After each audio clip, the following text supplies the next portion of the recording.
नमस्कार विद्यार्थी मित्रांनो, मी महेश गडाख कृषीरत्न ॲग्रिकल्चर क्लासेसमध्ये आपले हार्दिक स्वागत करतो। तुम्हाला वीड मॅनेजमेंट या विषयाबद्दल आपण नोट्स दिलेले आहे, त्याचंच आपण आता ॲनालिसिस बघणार आहोत। चला आपण सुरुवात करूया। आता पहिलं काय वीडच्या डेफिनेशन दिलेले आहे। वीड म्हणजे काय काय आता बऱ्याचशा डेफिनेशन आहे, आपण लेक्चरमध्ये पण वेगवेगळ्या डेफिनेशन बघितल्या होत्या। आता त्या परत एकदा बघू। वीड कसं आहे, a plant out of place, a plant out of pest, ही पहिली डेफिनेशन झाली। त्यानंतर अनइन्व्हायटेड गेस्ट आहे, अनइन्व्हायटेड गेस्ट आहे।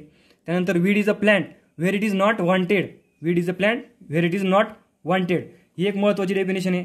यामध्ये सांगायचं झालं म्हणजे एखादं जर समजा सोयाबीनचं फील्ड आहे, सोयाबीनच्या फील्डमध्ये जर एखादा मेजचं क्रॉप आलं किंवा कॉटनचं क्रॉप आलं किंवा अदर क्रॉपचं एखादं प्लांट तिथं आढळून आलं तर ते सुद्धा वीड म्हणून कन्सिडर केलं जातं, जर ते आपण स्वतः लावलेलं नसेल तर। म्हणजे weed is a plant where it is not wanted, a plant that is extremely noxious, useless, unwanted, poisonous.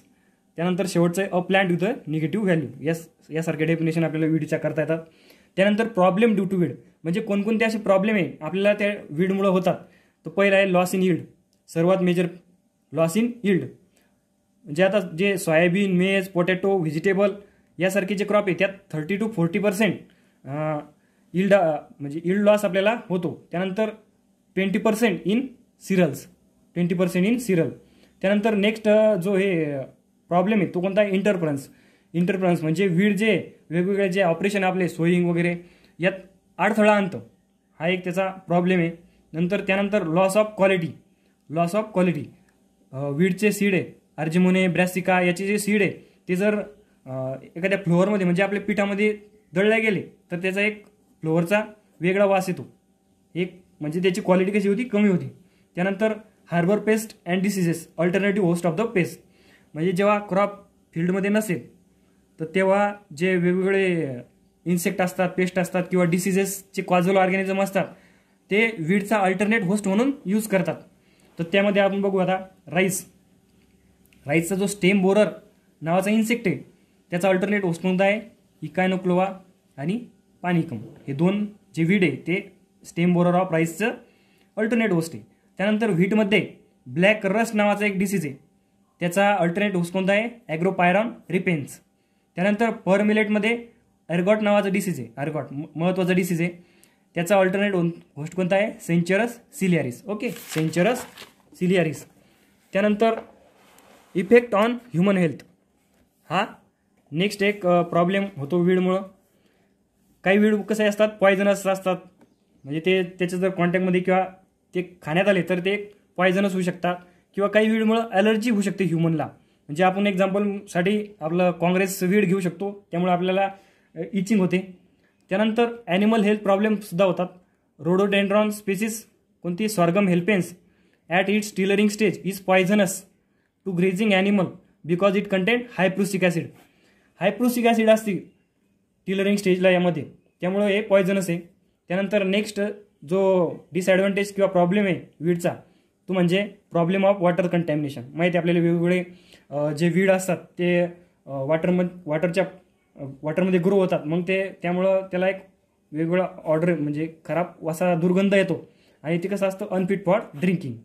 त्यानंतर आपल्याला बघायचं आहे benefits from the weed. Okay, benefits from the weed, पहिला आहे फॉडर व्हॅल्यू, म्हणजे काही वीड आहे ते आपण जनावरांसाठी पशुखाद्य म्हणून वापरू शकतो, त्यामध्ये कोणकोणतं आहे, सायनोडॉन, डेक्टिलॉन। ओके, नंतर ह्युमन कन्झम्पशनसाठी पण एक वीड ॲमेरॅन्थस विरिडिस सारखे वीड आपण ह्युमन कन्झम्पशनसाठी यूज करू शकतो।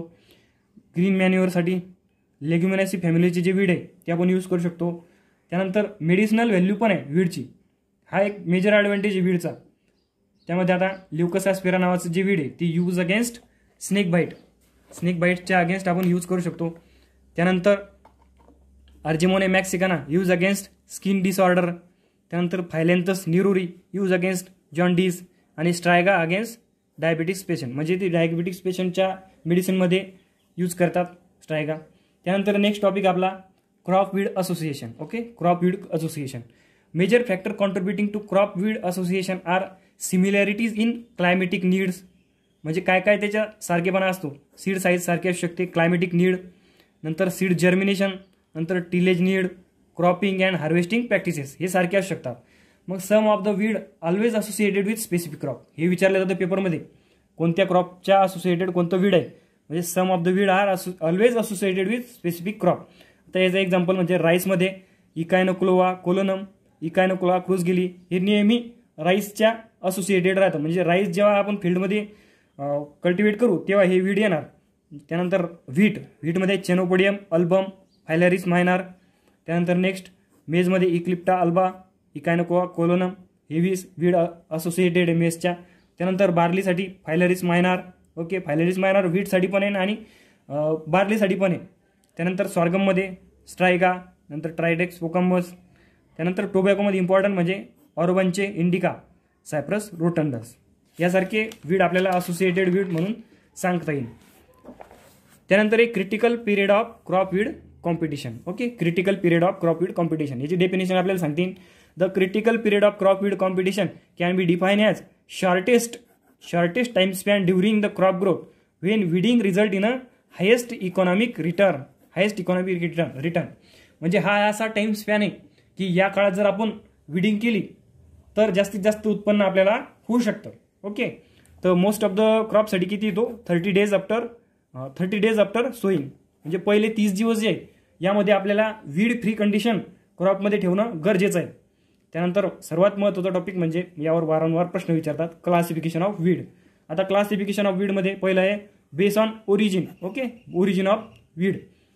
त्या ओरिजिनमध्ये काय एलियन वीड पहिलं आहे, alien weed or foreign weed.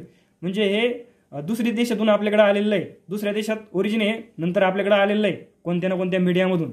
यामध्ये एक्झाम्पल महत्त्वाचे Argemonium mexicana, Parthenium hysterophorus. Okay, Parthenium hysterophorus. त्यानंतर ॲपोफाइट ऑर इंडिजिनस म्हणजे हे इंडियामध्येच ओरिजिनेट आहे, यांचं ओरिजिन कुठे आहे इंडियाचे. असे कोणकोणते सायनेडॉन डेक्टिलॉन, सायप्रस रोटंडन्स, इकायनोक्लोवा कोलोनम, सॅकरम स्पॉन्टिनियम. त्यानंतर अँथ्रोपाइट्स म्हणजे इंट्रोड्यूस बाय द मॅन. तिसरं काय आहे anthropophyte introduced by the man. Example Phalaris minor. त्यानंतर नेक्स्ट क्लासिफिकेशन कोणतं आहे base on ontogeny or life cycle. Base on ontogeny or life cycle हा प्रश्न विचारला तो आपल्या विद्यार्थ्यांना कळत नाही. ऑन्टोजिनी म्हणजे काय, ऑन्टोजिनीस आपण लाईफ सायकल म्हणतो. ओके, ॲन्युअल पहिलं काय त्यातलं ऑन्टोजिनीमधलं annual. This weed grow and mature within 1 year. Okay, within 1 year but usually they complete their life cycle in 1 year. Okay, example कोणकोणते त्यातले Phalaris minor, Solanum nigrum, Phyllanthus niruri, Argemone mexicana. 1 year किंवा 1 season म्हणता येईल annual वीडला. त्यानंतर next one biannual. This weed live for 2 seasons within duration up to 2 years. Okay, biannual नावातच आहे. Example लक्षात ठेवा डायोकस कॅरोटा हे विचारलेलं आहे, डायोकस कॅरोटा. त्यानंतर perennial they live for 3 or more years and produce seed more than once in a life cycle. एकापेक्षा जास्त वेळा ते सीड त्याच्या लाईफ सायकलमध्ये प्रोड्यूस करतात आणि 3 पेक्षा जास्त वर्ष ते आपल्या फील्डमध्ये राहू शकतात. एक्झाम्पल पहा सॉर्गम हेल्पेन्स, सायनेडॉन डेक्टिलॉन, सायप्रस पेसिस. ओके, त्यानंतर सर्वात महत्त्वाचं म्हणजे बेस ऑन स्पेसिफिसिटी. यामध्ये पॅरासिटिक वीड आहे. आता पहिला पॅरासिटिक वीड कोणता आहे कुस्कुटा चायनेन्सिस, त्यालाच आपण डॉटर म्हणू शकतो. हा कसा आहे टोटल स्टेम पॅरासाइट आहे, टोटल स्टेम. त्याचे होस्ट क्रॉप लक्षात ठेवा लुसर आणि ओनियन. हे लुसर बऱ्याच वेळा विचारले गेलेले आहे. It can be manage by spray of paraquat. कोणता हर्बिसाइड पॅराकॉट. परत सांगतो एकदा कुस्कुटा चायनेन्सिसलाच काय म्हणतात डॉटर. कसा आहे टोटल स्टेम पॅरासाइट आहे टोटल. नंतर होस्ट क्रॉप लुसन ओनियन आणि it can be manage by spray of paraquat. त्यानंतर नेक्स्ट वन लोरॅन्थस. ओके, कसा आहे पार्शियल स्टेम पॅरासाइट आहे. कुस्कुटा कसा आहे टोटल स्टेम, लोरॅन्थस कसा आहे पार्शियल स्टेम. ओके, आणि होस्ट क्रॉप लक्षात ठेवा प्लांटेशन क्रॉप. स्पेसिफिक मँगो लक्षात ठेवलं तरी चालेल. ऑल प्लांटेशन क्रॉप तसे पण मँगोमध्ये जास्त आढळतो. त्यानंतर ऑरोबेनचे स्पेसिस त्यालाच आपण ब्रूमरॅप पण म्हणतो. हा कसा आहे टोटल रूट आहे, टोटल रूट पॅरासाइट. ओके, त्यानंतर होस्ट क्रॉप हा टोबॅको किंवा सोलोनेसी फॅमिलीचे जेवढे क्रॉप आहे तेवढ्यावर ऑरोबेनचे आढळतो. त्यानंतर स्ट्रायगा स्पेसिस त्यालाच आपण विच वीड म्हणतो. म्हणजे याच्या दुसऱ्या नावानं पण क्वेश्चन विचारला जाऊ शकतो. स्ट्रायगा विचारतील किंवा विच वीड विचारतील, म्हणजे दोन्ही नावं लक्षात ठेवा. हा कसा आहे पार्शियल और सेमी रूट पॅरासाइट आहे. होस्ट क्रॉप कोणते आहे सॉर्गम आणि शुगर केन. त्यानंतर महत्त्वाचा टॉपिक आहे methods of the weed control. तर त्यामध्ये आता प्रिव्हेंटिव्ह मेथड आहे, कंट्रोल मेथड आहे, इरॅडिकेशन आहे. Preventive control eradication. कंट्रोलमध्ये मेकॅनिकल ऑर फिजिकल, मेकॅनिकललाच फिजिकल म्हणतात, नंतर ॲग्रोनॉमिक ऑर कल्चरल, त्यानंतर बायोलॉजिकल आणि केमिकल. आता आपण पहिली मेथड बघू, preventive methods of weed control. आता काय प्रिव्हेंटिव्ह मेथडमध्ये काय सांगता येईल, they aims at preventing the introduction and spread of the weed species in area that R not currently infested. म्हणजे ज्या एरियामध्ये वीडचं पॉप्युलेशन नाहीच आहे त्या एरियामध्ये इंट्रोडक्शन होण्यापासून आपण त्याला प्रिव्हेंट करायचं, सरळ सरळ प्रिव्हेंटिव्ह मेजर्स घ्यायचे. ओके, आता ते कसे घेता येईल त्याचे आपल्याला सांगितलं आहे. तर पहिलं आहे using weed free seed and seedling. Weed free seed घ्यायचे आपल्याला अँड सीडलिंग पण तसेच घ्यायचे. त्यानंतर not using fresh or partly decompose farm yard manure or compost. Okay, partly decompose म्हणजे का बरं फ्रेशमध्ये आणि पार्टली डिकम्पोज फार्म यार्डमध्ये किंवा कंपोस्टमध्ये, फार्म यार्ड मॅन्युअरमध्ये किंवा कंपोस्टमध्ये असे वीडचे प्रपोगेटिंग पार्ट्स असू शकतात. त्यामुळे आपल्याला हे अवॉइड करायचं आहे. आपण जर ते फील्डमध्ये टाकलं पार्टली डिकम्पोज किंवा फ्रेश कंपोस्ट तर ते पुन्हा वीड त्यातून रिजनरेट होऊ शकतात. त्यामुळे हे आपल्याला अवॉइड करायचं आहे. त्यानंतर proper cleaning of farm machinery, हे पण महत्त्वाचं आहे. Proper cleaning of farm machinery, keeping irrigation and drainage channel free from weed. Okay, त्यानंतर keeping the field bunds and fences line free from weeds. त्यानंतर following legal and quarantine measure. यासारखे जर आपण preventive major घेतले तर आपल्या शेतामध्ये weed येणार नाही. त्यानंतर इरेडिकेशन मेथड. इरेडिकेशन काय, eradication refers to completely removal of weed, its seeds and vegetative part from a given area that the weed will not reappear unless reintroduction. म्हणजे कम्प्लीट रिमूव्ह करायचं त्याचे प्रोपोगेटिंग पार्ट, सीड काहीच ते आपल्या फील्डमध्ये ठेवायचं नाही. आणि त्याचं इंट्रोडक्शन जोपर्यंत परत होत नाही तोपर्यंत वीड आपल्या फील्डमध्ये येणार नाही, इरेडिकेशन मेथड जर यूज केली तर. त्यानंतर आता कंट्रोल मेथड. कंट्रोल मेथड काय, कंट्रोल मेथड म्हणजे the process of minimizing. Total eradication आहे का, नाही, फक्त मिनिमाइज करतं. Minimizing weed infestation for remunerative crop production. म्हणजे चांगलं उत्पन्न घ्यायसाठी आपल्याला वीडचं पॉप्युलेशन कमी करायचं आहे, त्याला आपण कंट्रोल मेथड म्हणू शकतो. त्यामध्ये पहिली मेथड आहे physical or mechanical method of weed control. Physical or mechanical method of weed control. आता यामध्ये कोणकोणते येतात, हँड विडिंग. ओके, हँड विडिंगमध्ये काय आता, pulling out weed by hand. Okay, pulling out weed by hand or uprooting the weed by using small hand tools. Direct हँडनं use करायचा किंवा स्मॉल टूल्स यूज करायचा आणि वीड उपटायचं. त्यानंतर hand weeding is time consuming. Okay, हे माहिती आहे, अनइकॉनॉमिकल आहे, टाईम कन्झ्युमिंग आहे, अनइकॉनॉमिकल आहे. किती वेळ आपण तसं करत बसू, अपरूटिंग करत बसू. त्यानंतर major drawbacks of hand weeding is it may lose a portion of root and other propagating parts in the ground which can regenerate. Okay, म्हणजे काही जो प्रोपोगेटिंग पार्ट आहे ते फील्डमध्ये तसेच राहण्याचे, म्हणजे जमिनीत तसेच राहण्याचे चान्स या मेथडमुळे आहे. त्यानंतर hand hoeing is particularly effective on annual and biannual weeds. Okay, hand hoeing. त्यानंतर digging is very useful to remove underground propagating parts of perennial weeds. महत्त्वाची मेथड आहे. अंडरग्राउंड प्रोपोगेटिंग पार्ट जे पेरेनियल वीडचे ते डिगिंग या method use करून आपण काढू शकतो किंवा कंट्रोल करू शकतो. त्यानंतर burning is a very economical method of weed control. Very economical आहे. त्यानंतर काय, green weeds control by using flames emitting from burning liquid petroleum gas. Burning liquid petroleum गॅसचे जे फ्लेम्स आहे ते यूज करून आपण ग्रीन वीड या मेथडद्वारे कंट्रोल करू शकतो. त्यानंतर flooding. Weed infested field is flow deep and flooded with 20 to 30 centimetre water for 5 to 10 weeks. Okay, it is successful against. हे विचारले जाऊ शकते, फ्लडिंग कशासाठी सक्सेसफुल, म्हणजे कोणते वीड कंट्रोल करण्यासाठी यूज करतात. It is successful against weed species sensitive to longer period of submergence in water. कोणकोणत्या आहेत त्या, सायनॅडॉन, डेक्टिलॉन, सायप्रस स्पेसिस. त्यानंतर नेक्स्ट आहे mulching. It has a smothering effect on weed by restricting the फोटोसिंथिसिस.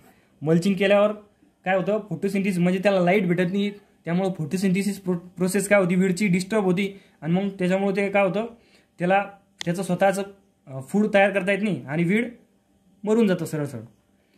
त्यानंतर आहे soil sterilization. High soil temperature can suppress the weed seed germination and kill weed seedling. High soil temperature, soil स्टरलायझेशनमुळे काय होतं, सॉइलचं temperature वाढतं, सॉईलचं temperature वाढल्यामुळे काय होतं, weed सीडचं germination आणि त्याची सीडलिंगची ग्रोथ काय होती, कमी होती. त्यानंतर नेक्स्ट मेथड आहे कंट्रोल मेथडमधली agronomic or cultural practices. Okay, पहिली आहे फील्ड प्रिपरेशन. ॲग्रोनॉमिकमधली कोणती आहे, पहिली field preparation. The field has to be kept weed free. Flowering of weed should not be allowed. Weed free ठेवायचं, त्याची फ्लॉवरिंग पण होऊ द्यायची नाही. Deep ploughing in summer is followed by harrowing decreases the weed problem. Okay, field प्रिपरेशनमध्ये या गोष्टी येतात. वीड फ्री सिच्युएशन तयार करायची, त्यानंतर फ्लॉवरिंग वीडची फ्लॉवरिंग होऊ द्यायची नाही, त्यानंतर प्लोईंग करायची, प्लोईंग झाल्यानंतर 2 ते 3 हॅरोईंग करायच्या. असं आपल्याला फील्ड प्रिपरेशन करायचं आहे. त्यानंतर नेक्स्ट आहे use of clean seed. Okay, त्यानंतर टिलेज प्रॅक्टिसेस करायच्या. त्यानंतर आहे स्टेल सीड बेड. ही महत्त्वाची टेक्निक आहे. This technique is use to induce germination on weed seed with irrigation before sowing the crop. म्हणजे काय आहे, क्रॉप सोन करण्याच्या आधीच आपल्याला 2 ते 3 इरिगेशन द्यायचे, वीडचं जर्मिनेशन होऊ द्यायचं, नंतर ते वीड कंट्रोल करायचे किंवा त्याला हर्बिसाईड फवारून कंट्रोल करायचं. म्हणजे सोईंगसाठी एक आयडियल वीड फ्री सिच्युएशन आपल्याला तयार करायची आहे, त्याला आपण म्हणतो स्टेल सीड बेड. त्यानंतर planting density. Closer planting of the crop suppress the germination and growth of the weed. Planting density जास्त म्हणजे वाढवली किंवा क्लोजर स्पेसिंग केली आपण क्रॉपची, तर त्यामध्ये काय होतं, वीडची ग्रोथ सप्रेस होती. त्यानंतर इंटरक्रॉपिंग काय आहे, intercropping with quick growing crop in between rows at wider spacing can control the weed through smothering on them. Intercropping can increases the competitive ability of crop to reduce the weed growth. Intercropping केली तर काय होतं, वीडला space भेटत नाही, light भेटत नाही. आणि हे कसे असतात इंटरक्रॉपिंग कोणाची करायला लागती, क्विक ग्रोईंग क्रॉपची, त्यामुळे वीडची ग्रोथ सप्रेस होती. स्मॉदरिंग इफेक्ट होतो या इंटरक्रॉपमुळे. आणि ते एक्झाम्पल कोणते, क्विक ग्रोईंग क्रॉपचे cowpea, green gram, black gram, soybean. Okay, त्यानंतर next one crop rotation. Crop rotation म्हणजे काय, certain types of weed get adapted to particular crop. म्हणजे एखादा समजा सॉर्गममध्ये म्हणलं आपण स्ट्रायगा, दरवर्षी जर आपण सॉर्गम घेतला राहिलं तर स्ट्रायगा त्यामध्ये येणारच. मग आपण जर सॉर्गमऐवजी दुसरा क्रॉप घेतला, मग क्रॉप रोटेशन झाल्यामुळे काय होतं, त्याचा जो होस्ट प्लांट आहे किंवा होस्ट क्रॉप आहे तो त्याला भेटत नाही आणि तिथं वीड कंट्रोल होण्याचे चान्सेस असतात किंवा होतात. त्यामुळे certain type of weed get adapted to a particular crop sequence. So crop rotation is important method to reduce the population of such a weed species. Okay, त्यानंतर मेथड ऑफ इरिगेशन. आता आपल्याला माहिती आहे flooding जर केली तर जास्त वीडची intensity राहणार आहे, आणि जर आपण ड्रीप इरिगेशन मेथड यूज केली तर काय होणार आहे, फक्त क्रॉपच्या रूट झोनमध्ये आपल्याला वॉटर आपण अप्लाय करतोय, त्यामुळे बाकीचं जे वीड आहे त्याला वॉटर भेटत नाही, त्यामुळे वीडचं इंटेन्सिटी कमी असते ड्रीप इरिगेशनमध्ये. नंतर बायोलॉजिकल मेथड आपल्या नेक्स्ट. पहिल्या कोणकोणती पाहिलं आपण, मेकॅनिकल ऑर फिजिकल मेथड पाहिली, ॲग्रोनॉमिक ऑर कल्चरल मेथड बघितल्या. आता बायोलॉजिकल मेथड बघायच्या. बायोलॉजिकल मेथडमध्ये आता पहिले बायोजेंटची डेफिनेशन बघायची. बायोजेनमध्ये काय करतात, insect, pathogen and competitive plant हे काय करतात, वीड कंट्रोल करण्यासाठी यूज करतात, त्याला बायोजेंट म्हणतात. आता बायोजेंट आहे पण त्याच्या क्वालिटीज असल्या पाहिजेत, म्हणजे कसा असला पाहिजे बायोजेंट, होस्ट स्पेसिफिक असला पाहिजे. ज्या क्रॉपचं ज्या वीडचं कंट्रोल करायसाठी आणला त्याच वीडचं त्यानं कंट्रोल केलं पाहिजे. आपल्या फील्ड क्रॉपवर त्याने फीड करायला नको म्हणून होस्ट स्पेसिफिक असला पाहिजे. फास्ट डॅमेजिंग ॲबिलिटी असली पाहिजे. आपण आणला आणि तो जर खूप स्लो असला तर तोपर्यंत आपलं क्रॉप पण हार्वेस्ट होऊन जाईल आणि आपलं वीड काही कंट्रोल होणार नाही. त्यामुळे कसं फास्ट डॅमेजिंग ॲबिलिटी असली पाहिजे. It must be adopt new environment condition. आपण दुसरीकडून ऑब्विसली आपण तो दुसरीकडून इंट्रोड्यूस करणार आहे, त्यामुळे आपल्या लोकल कंडिशनला, लोकल एन्व्हायरमेंट कंडिशनला त्यानं ॲडॉप्ट करणं महत्त्वाचं आहे. नाही तर तो इथून आणल्यावर तो मरून जावा, तो मरून गेल्यावर आपलं नुकसान होईल. त्यामुळे त्या न्यू एन्व्हायरमेंट जी कंडिशन आहे तो ॲडॉप्ट व्हायला पाहिजेत. नंतर फास्ट ॲबिलिटी पाहिजे. फास्टिंग ॲबिलिटी म्हणजे काय, उपाशी राहण्याची त्याची क्षमता पाहिजे. म्हणजे एका पर्टिक्युलर म्हणजे एक्झाम्पल घेऊ आपण, काँग्रेस वीड करता आपण म्हणजे काँग्रेस वीड करता आपण जर जो बायोजेंट आणला तर काँग्रेस वीडचं पॉप्युलेशन कमी झालं किंवा संपले काँग्रेस वीड, तर त्या पर्टिक्युलर बायोएजंटची कॅपॅसिटी असली पाहिजे की तो उपाशी राहील नेक्स्ट म्हणजे त्याला क्रॉप अवेलेबल होईपर्यंत किंवा म्हणजे काँग्रेस अवेलेबल होईपर्यंत तो उपाशी राहायला पाहिजे. असे म्हणजे जास्तीत जास्त त्याची फास्टिंग ॲबिलिटी पाहिजे. नंतर इफिशियंट रिप्रोडक्शन हे महत्त्वाचं आहे. It must free from predator or parasite. जो बायोएजंट आपण आणणार आहे किंवा यूज करणार आहे तो त्यावर फीड करणारा एखादा प्रेडेटर किंवा पॅरासाईट नसला पाहिजे. आणि ॲबिलिटी टू किल वीड हे पण महत्त्वाचं आहे. त्यानंतर आता आपण एक डेफिनेशन आहे पॅराबायोलॉजिकल कंट्रोल. काय? Biological control of the weed with the help of insect is called parabiological control. ही डेफिनेशन विचारली आहे आणि विचारल्या जाऊ शकते अजून पण. आता वेगवेगळे बायोएजंट किंवा इन्सेक्ट कोणकोणते बायोएजंट कोणते यूज करतात ते आपण बघणार आहोत. आता काँग्रेस ग्राससाठी म्हणजे काँग्रेस ग्रासचं बॉटनिकल नेम काय? पार्थेनियम हिस्टोरिफोरस. आता Congress grass is introduce in India म्हणजे बाहेरचा आहे तो. ओके, एलियन वीड आहे काँग्रेस ग्रास. कुठून आला? USA मधून आला थ्रू इम्पोर्ट ऑफ फूड ग्रेनमध्ये आला होता. आणि पहिले कुठं रिपोर्ट केला होता? पुण्याला 1955 मध्ये. त्याचा कंट्रोल करण्यासाठी आपण एक मेक्सिकन बिटल आणला झायगोग्रामा बायकोलॉरेटा. ओके, झायगोग्रामा बायकोलॉरेटा लक्षात ठेवा, विचारतात. बायोएजंट कोणता यूज करतात? काँग्रेस ग्रासचा किंवा पार्थेनियम हिस्टोरिफोरस कंट्रोल करण्यासाठी झायगोग्रामा बायकोलॉरेटा. त्यानंतर नेक्स्ट आहे लँटेना कॅमेरा, त्याला आपण लँटेना वीड म्हणतो. For the control of lantana camara lace bug एक टेलोनियामिनिया सेरेपोलारा हा यूज करता. नंतर अजून एक लार्वा आहे क्रेसिडोसेमा हा यूज करता. नंतर एक फ्लाय आहे ऑफिमिया लँटेनी. यासारखे स्पेसिस किंवा यासारखे इन्सेक्ट आपण यूज करतो, हे सगळे लक्षात ठेवा. नंतर प्रिक्लिपियर अपुंचिया वुल्गॅरिस, त्याचं बॉटनिकल नेम काय? अपुंचिया वुल्गॅरिस. प्रिक्लिपियर कंट्रोल बाय डॅक्टिलोपियस सेलनिकस. ओके, त्यानंतर डॅक्टिलोपियस इंडिकस, डॅक्टिलोपियस टोमेंटोसूस यासारखे बायोएजंट यूज करतात. त्यानंतर लार्वा ऑफ कॅक्टोब्लास्टिस कॅक्टोरम हे पण प्रिक्लिपियर कंट्रोल करण्यासाठी यूज करतात. कोणकोणते? डॅक्टिलोपियस सेलोनिकस, डॅक्टिलोपियस इंडिकस, डॅक्टिलोपियस टोमेंटोसूस आणि एक लार्वा आहे कॅक्टोब्लास्टिस कॅक्टोरम. त्यानंतर आहे वॉटर ॲसिंथ कंट्रोल करण्यासाठी वॉटर ॲसिंथचं बॉटनिकल नेम काय? इचहॉर्निया क्रॅसिप्स. ओके, इचहॉर्निया क्रॅसिप्स कंट्रोल करण्यासाठी निओचिटिना इचहॉर्नी हे विचारल्या जाऊ शकता अजून पण. निओचिटिना ब्रुची. त्यानंतर सॅम्युड्स अल्बिगोटीज हेसिनमॉथ म्हणता याला. आणि ऑल्सो एक फंगस आहे राजक्टोनिया ब्लाइट, ही पण वॉटर ॲसिंथचं कंट्रोल करण्यासाठी यूज करतात. त्यानंतर वॉटर फर्न त्याचं बॉटनिकल नेम काय? Salvinia molesta. Water fern Salvinia molesta. कुठं ऑब्झर्व झालं? पहिले वेली लेक इन केरला. आणि त्याचा बायोएजंट जो आहे Cyrtobagous species. Okay, Cyrtobagous species. त्यानंतर आहे ॲलिगेटर वीड ॲगेसिस हायग्रोफायला या नावाचं एक इन्सेक्ट आहे, तो यूज करतात ॲलिगेटर वीड कंट्रोल करण्यासाठी. त्यानंतर आता डेफिनेशन बघूया बायो हर्बिसाइड काय? अ bio herbicide is a plant pathogen use for weed control. जे प्लांट पॅथोजन आहे तेच आपण वीडचं कंट्रोल करण्यासाठी यूज करतो, त्याला बायो हर्बिसाइड म्हणतात. कोणकोणते? ते डेवाईन, कोलॅगो, बायपोलरिस, बायपॉस. आता कोलॅगो बऱ्याच वेळा विचारलेला आहे, आता विचारू शकता which of the following is a bio herbicide. लक्षात ठेवा एक्झाम्पल डेवाईन, कोलॅगो, बायपोलरिस, बायपॉस. त्यानंतर कॉमन कार्प किंवा चायनीज कार्प हे पण यूज करतात ॲक्वेटिक वीड कंट्रोल करण्यासाठी. हे यूज करतात ॲक्वेटिक वीड कंट्रोल करण्यासाठी काय यूज करतात? Common carp or Chinese carp आणि चायनीज कार्प. त्यानंतर chemical weed control. Okay, chemical weed control chemical that are use to kill the plant or weed called as herbicide. Okay, herbicide chemical that are use to control म्हणजे weed control करण्यासाठी जे chemical use करतात त्याला herbicide म्हणतात.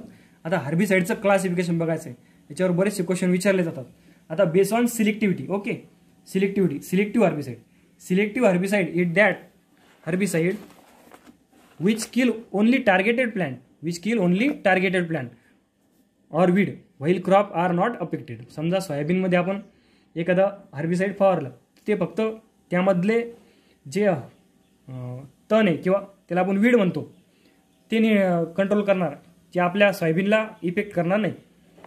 तर त्यामध्ये example बघा सिमॅझिन, ॲट्राझिन, 2,4-D, ब्युटॅक्लोर, ॲलॅक्लोर, फ्लुक्लॉरेलिन आणि पेंडामिथिलिन. कोणकोणते हे एक्झाम्पल विचारतात. सिलेक्टिव्ह हर्बिसाइडचे एक्झाम्पल कोणकोणते?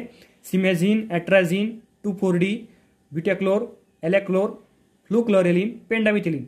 त्यानंतर non selective herbicide which kill all vegetation. म्हणजे सोयाबीनमध्ये जर नॉन सिलेक्टिव्ह हर्बिसाईड फवारलं तर तो वीडसोबत सोयाबीन पण आपली मारून टाकतो किंवा नष्ट करतो. ह्याला नॉन सिलेक्टिव्ह हर्बिसाईड. कोणकोणते एक्झाम्पल आहे आपले ते? पॅराकॉट, डायकॉट आणि सगळ्यात फेमस ग्लायफोसेट. ओके.